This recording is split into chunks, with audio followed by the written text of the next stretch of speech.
Welcome everybody to the H3il3nder Invitational Advance Wars 1+2 Reboot Camp Tournament Round 2, where I am facing against the legendary Cryogoose himself. Now, hopefully this will be a fantastic one. Let's get into Round 2.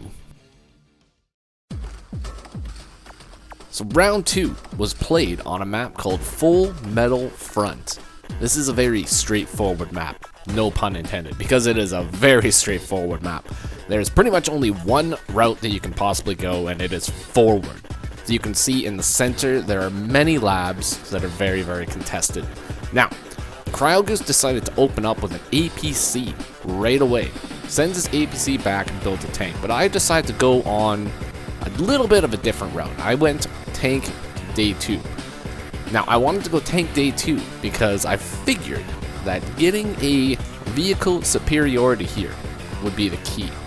Now, by building a tank on day 2, I'm able to send it immediately to the center. Now, I do a little bit of checks to make sure that I send it in a good spot here. Send the second tank out, but Cryo ended up capping my lab a little bit earlier than I expected, which actually kind of messed up my income, so I wasn't able to build another tank right away. Now, he's got an equal amount of tanks as me. So, 2 tanks to 2 tanks. So, probably the correct response here would be to, yeah, just about that. Just send the tanks just a little bit out of range. Now, I could move in with one of my tanks and strike one of his tanks there, but he's on a forest, which gives him additional defense of 20%. So, not a good move. Now, I figure that my best course of action here would be just to inch my tanks forward just a little bit and just hold the position. Now, I could bring one of my tanks back, which I think I do.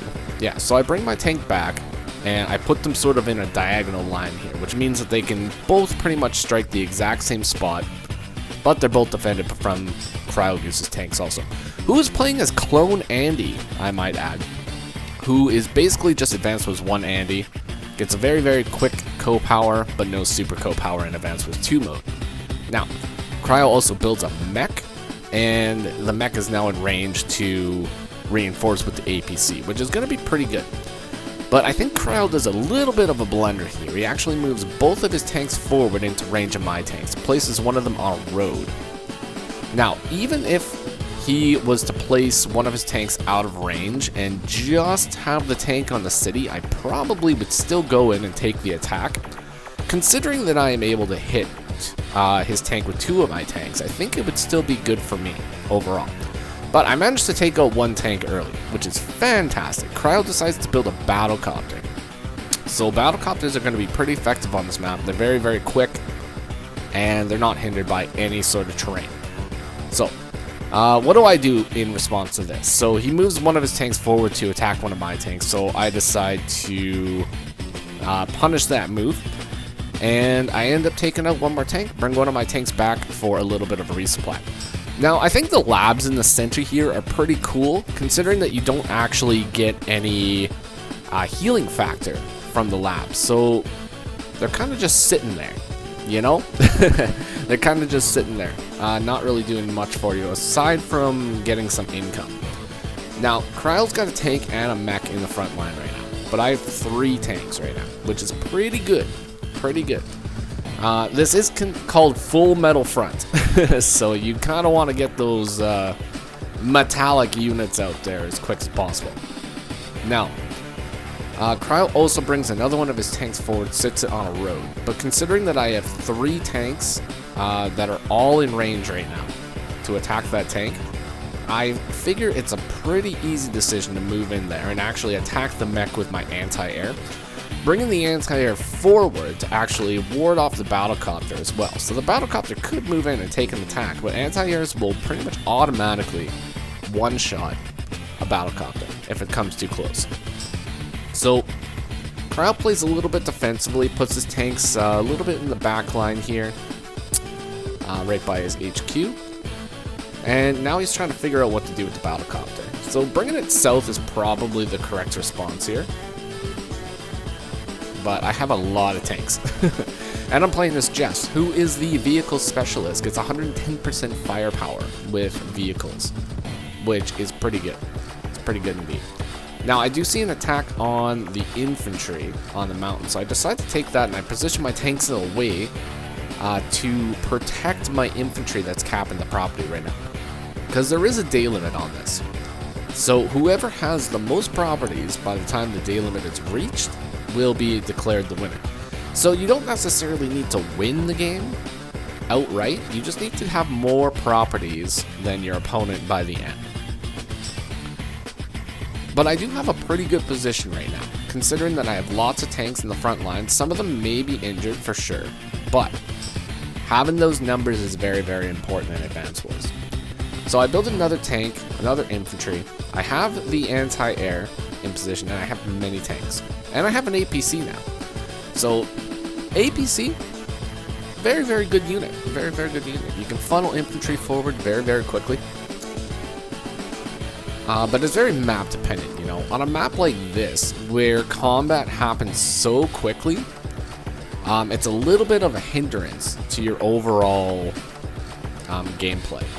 You know, I think you really just want to focus on getting your vehicle superiority first before anything. Because if you can win the center, you can pretty much win the match.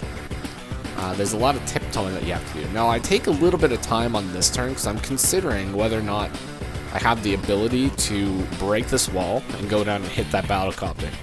But I figure it's just a little bit too risky, especially considering that Cryo has built a classy medium tank. Yes, a classy medium tank has entered the fray there down in the south. So we are going to have to watch out for that. Medium tanks are incredibly effective against every other ground unit, except for possibly another medium tank, you know? But then you just have medium tank on medium tank violence. And it's, it is what it is, you know? It is what it is. So I could possibly attack his infantry in the center there with my 2 HP tank, but my goal for that tank is mostly just to be a blocker, because I'm trying to protect the anti-air right now. However, I do leave it a little bit vulnerable. Now, I didn't really think of this at the time, but he does have a potential way of breaking through my attack here, which can be very dangerous.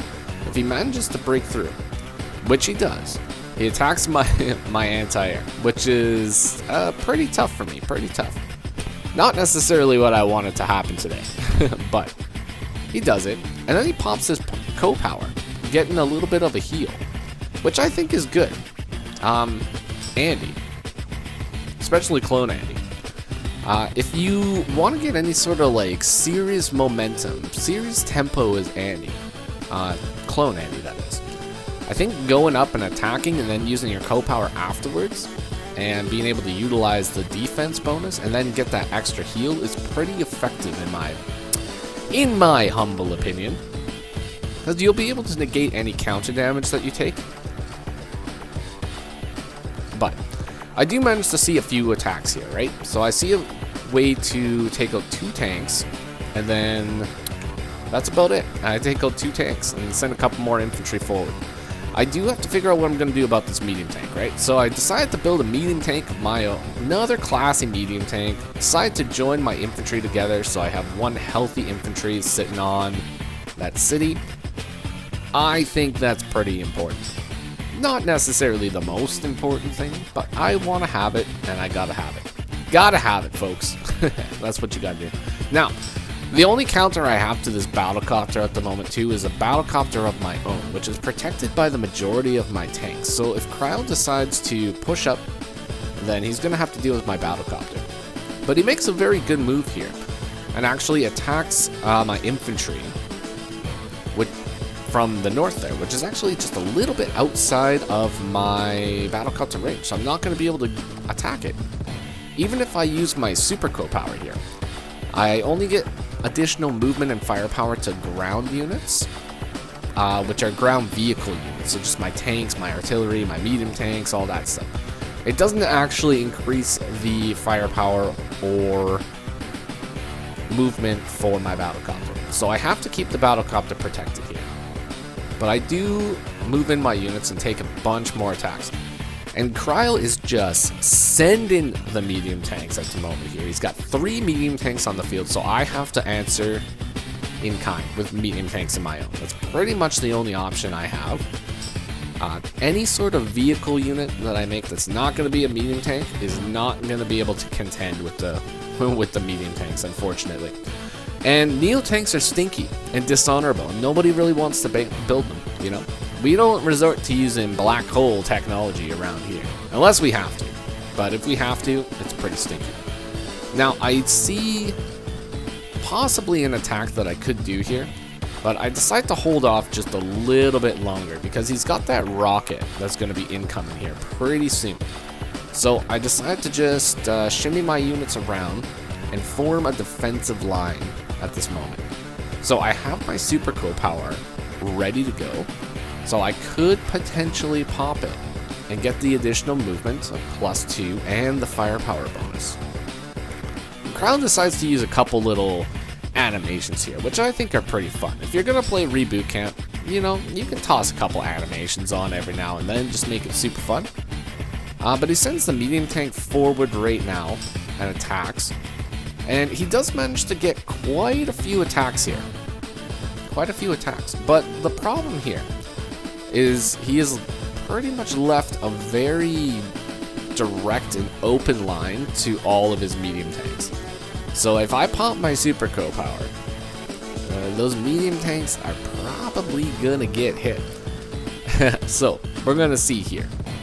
We pop the overdrive, and I believe at this moment, I actually decide to turn on the visuals myself so I can get a little bit of extra content out of this, folks. Alright, so I could attack something else with the Battlecopter too, but I'm like, I'm just gonna attack the other Battlecopter. So I have a weakened Battlecopter, you know, it's not quite as strong, but still powerful. Get a really big luck roll on that one too. Considering I was only supposed to do about maybe 6 damage, we ended up doing a little bit more, which was nice. And we take an extra attack on that Battlecopter too, which is extra nice. We move the artillery in position to cover the medium tanks up north. The medium tank down south is a little bit open, but there's not really anything that can attack it at the moment. So Andy, Clone Andy, decides to pop another hyper repair, getting a little bit of extra heals, and at this point I've managed to do enough damage that there's not really too much that Cryo will be able to do in order to sort of come back from that. And unfortunately, he actually left his rocket vulnerable right there, so I managed to move up with a medium tank, take it out, and at this point I managed to just start a bunch more caps. And this is sort of just the beginning of the end here. So, with this much threat, it's very difficult to come back from it. Now, considering that I'm going to be able to threaten a bunch of caps, and I have a lot of vehicle units to actually attack with, we get the victory. And that's pretty much the way that one went. Early game is very, very important when it comes to Advance Wars. If you end up misplaying a unit early, it can cost you a lot in the long run, sadly. So when Cryo lost his tank a little bit early on, it just gave me the momentum I needed to continue the push and secure the victory. So congratulations to Cryo for the match. He actually did end up winning his first round match and is now primed and ready to play in the losers bracket against another player. So I will be looking forward to that, and I'll also be looking forward to my next match against Lou Lurit. So hopefully that'll be a good one. So until next time, folks, take care, stay classy, and I'll see you again soon. Bye-bye for now.